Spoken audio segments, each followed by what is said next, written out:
Shalom teman-teman, kembali lagi ke channel YouTube-nya Jose Rahman. Ini video yang kedua. Thank you banget buat teman-teman yang terus setia pantengin channel ini. Kita akan sama-sama terus belajar mengerti apa yang menjadi kehendak Tuhan dalam hidup setiap kita orang percaya. Kalau video pertama kemarin kita udah belajar bahwa perbuatan baik itu tidak bisa menyelamatkan setiap kita. Kita butuh yang namanya juru selamat, yaitu Yesus Kristus. Dan Yesus Kristus sudah mati 2000 tahun lalu buat setiap kita untuk menyelamatkan setiap hidup kita. Dan oleh sebab itu kita akan sama-sama belajar di video ini tentang seberapa besar kasih Allah sama setiap hidup kita. Tak kenal maka tak sayang. Oleh sebab itu kita harus kenali kasih Tuhan itu seperti apa sih.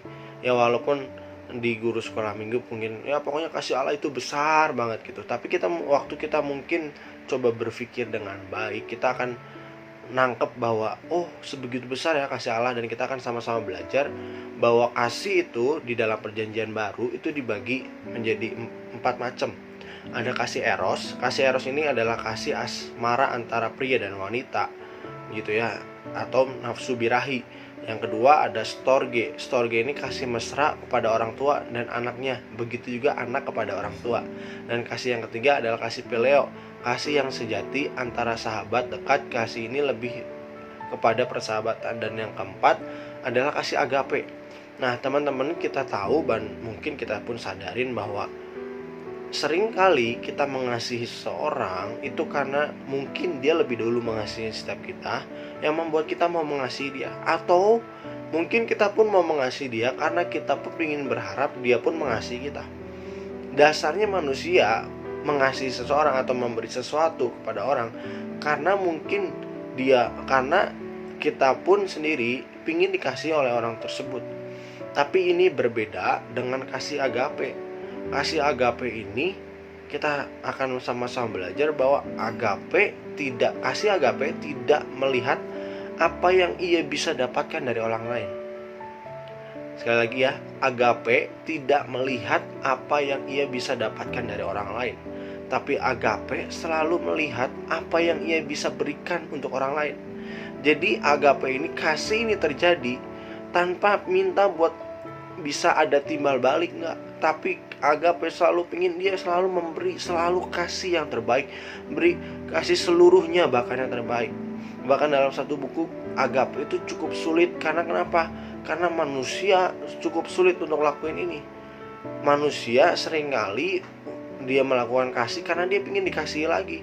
Tapi ini kasih yang berbeda, dan kasih agape ini dipakai di ayat Yohanes 3 ayat 16 yang sering banget kita dengar, tapi sering banget kita gagal untuk memahami ayat ini.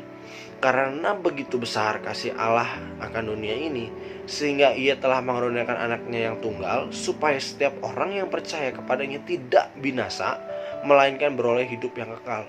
Yohanes 3 ayat 16, bahwa karena begitu besar kasih Allah. Dan kasih Allah di sini itu memakai kata agape. Dan kita tahu tadi dibilang bahwa agape itu tidak melihat apa yang ia bisa dapatkan dari orang lain, tapi agape selalu melihat apa yang ia mau berikan untuk orang yang dia selalu ingin memberi. Contoh dalam kehidupan setiap kita, teman-teman, dan kita harus sadari bahwa mungkin sampai hari ini kita belum setia sama Tuhan. Mungkin sampai hari ini mungkin teman-teman masih malas doa, masih malas baca Alkitab, malas untuk beribadah. Apalagi dengan keadaan pandemi seperti ini, cuma lihat dari nonton doang, lihat dari YouTube, apa sih gak semangat. Tapi pernah gak Tuhan menghentikan kasihnya dalam hidup setiap kita? Atau bahkan kita bakal terus melihat bahwa berkatnya selalu ada buat setiap hidup kita. Nafas kehidupan, keluarga yang baik, berkat Tuhan secara materi selalu ada. Kenapa seperti itu? Karena Tuhan punya kasih yang namanya kasih agape. Dia gak minta timbal balik, dan dia pun gak pernah maksa gitu loh. Dia gak pernah maksa. Kalau kamu mau diberkati, kamu harus baik dulu sama aku. Itu adalah sifat manusia. Kalau kamu baik sama aku, maka aku akan baikin kamu. Tapi Yesus ini, bahwa Tuhan yang kita sembah saat ini, Yesus Kristus namanya, dia bukan punya kasih yang dasar, kasih yang seperti itu. Itu kasihnya manusia. Jadi teman-teman, jangan pernah kita juga coba rubah pola pikir kita bahwa waktu kita ngasih persembahan yang besar, maka Tuhan akan kasih persembahan yang lebih besar. itu adalah pemahaman yang salah. Masalah persembahan, masalah apa yang kita beri sama Tuhan, itu kita beri benar-benar dari segenap hati kita, bukan karena pingin ada timbal balik. Waktu kita pingin timbal balik, berarti kita sedang tidak mengasihi Allah. Dan contoh lagi adalah di ayat firman Tuhan di Roma dibilang gini, sebab tidak mudah seorang mau mati untuk orang yang benar. Gak mudah lah buat orang ada yang mau mati buat orang yang tidak benar gitu. Tapi di sini sebab tidak mudah seorang mau mati untuk orang yang benar. Gak mudah juga buat orang benar.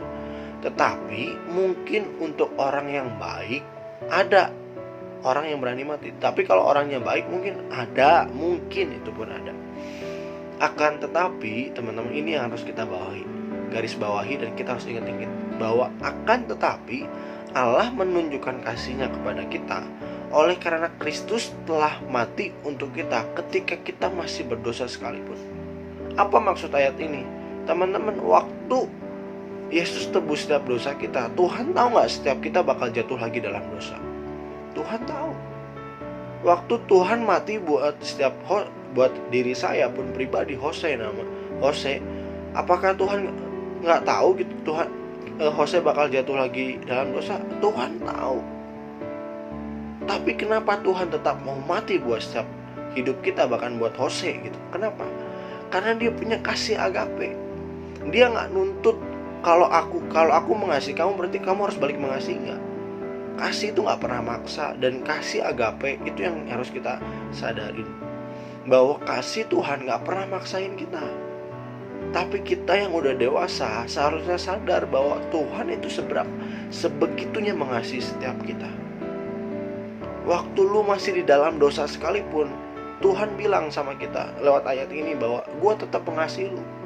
Waktu lu jatuh dalam dosa pun sekalipun, Yesus tetap mengasihi kita. Dan contohnya mungkin teman-teman masih ingat gak di Alkitab bahwa perumpamaan anak bungsu. Anak bungsu ini adalah anak yang cukup kurang baik lah. Dia udah minta harta papahnya, istilahnya mungkin minta warisan, tapi papanya masih hidup. Ya gak sopan ya teman-teman ya.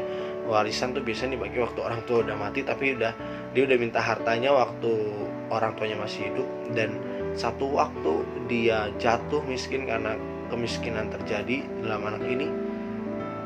Anak ini habisin uang papahnya, habisin uang yang dikasih papanya, dan sampai satu titik dia harus makan satu tempat makanan dengan babi. Dan teman-teman, mungkin papa di dunia bisa aja mungkin gak nerima, walaupun dia tetap anak, tapi mungkin marah. Tapi coba teman-teman teliti ayat itu dan coba teman-teman pelajari di rumah masing-masing. Waktu anaknya mau pulang, yang udah nunggu tuh bukan anaknya, tapi yang udah nunggu di depan rumah itu papahnya. Ini mengartikan setiap kita ya teman-teman. Waktu si anak bungsu ini masih jauh pun sekalipun, bahkan di ayat itu waktu anak ini masih jauh, ayahnya itu udah menunggu. Sama dengan Bapak kita, Yesus yang udah mati buat setiap kita. Dia udah nunggu kita dari kejauhan untuk kita balik pada Dia. Karena Dia punya kasih agape. Walaupun kita masih di dalam dosa sekalipun, Dia tetap mengasihi kita. Dan oleh sebab itu teman-teman, sadari ini yang harus kita rubah. Seringkali banyak orang bahwa waktu dia jatuh dalam dosa, dia merasa gak layak. Teman-teman, itu intimidasi iblis dan itu pemikiran yang salah.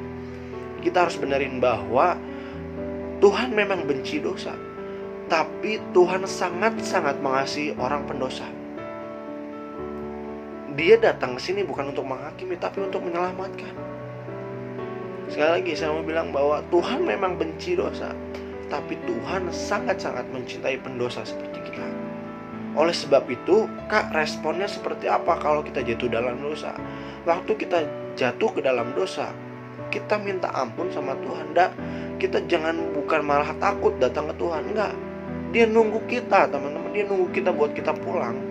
Nunggu kita buat Dia angkat, kasih tangan kita buat pelukan. Ayo anakku, ayo pulang ke dekapan aku.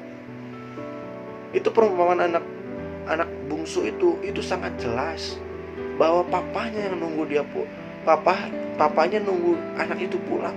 Sama seperti setiap hidup kita, Mungkin kita pun udah ngabisin banyak waktu kita bukan untuk Tuhan. Tapi percayalah, Allah Bapa kita yang di surga, Dialah sedang buka tangannya, bahkan Dia sedang nunggu kita untuk pulang. Jadi waktu kita jatuh dalam dosa, bukan malah pergi dari Tuhan merasa gak layak, tapi datang ke Tuhan dan minta sama Tuhan, Tuhan pulihkan aku lagi. Percayalah bahwa Tuhan selalu terima kita, karena Dia punya kasih yang agape. Oleh sebab itu, buat setiap kita anak-anak muda, yuk sadari buat ini. Video yang kedua ini kita mau belajar bahwa kasih Tuhan itu kasih yang gak nuntut. Waktu kita tahu bahwa kasih Tuhan gak nuntut, itulah dimana kasih yang sesungguhnya itu akan kita alami. Kita datang waktu kita jatuh dalam dosa bukan jadi takut, tapi kita makin datang sama Tuhan. Waktu kita jatuh dalam dosa, Tuhan tolongnya aku gak bisa. Dan pada dasarnya kita memang gak bisa. Kita butuh yang namanya Roh Kudus dalam hidup setiap kita.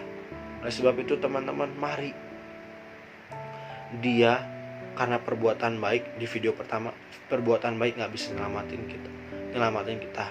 Yesus karena punya kasih, Dia mau turun buat setiap hidup kita.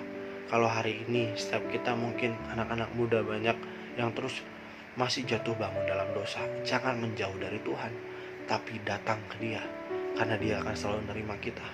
Dia akan selalu buka tangannya untuk kita dapetin pelukannya Dia. Mari teman-teman, sungguh-sungguh mari sama-sama terus datang ke Tuhan, karena Tuhan selalu akan terima kita selama kita mau terus bertobat. Dan ada satu ayat terakhir dibilang bahwa di dalam kasih tidak ada ketakutan. Kasih yang sempurna melenyapkan ketakutan. Jadi waktu kasih yang sempurna, kasih yang benar yang daripada Tuhan, waktu kita ngerti kasih Tuhan, itu gak ada ketakutan. Sebab ketakutan mengandung hukuman, dan barang siapa takut, ia tidak sempurna di dalam kasih itu. Kita mengasihi karena Allah lebih dulu mengasihi kita. Hari ini siapapun teman-teman yang nonton video ini, mari datang ke Tuhan, dan Tuhan akan terima engkau apa adanya. Dan lakukan pertobatan, jangan lagi lakukan hal yang sama. Tuhan Yesus memberkati.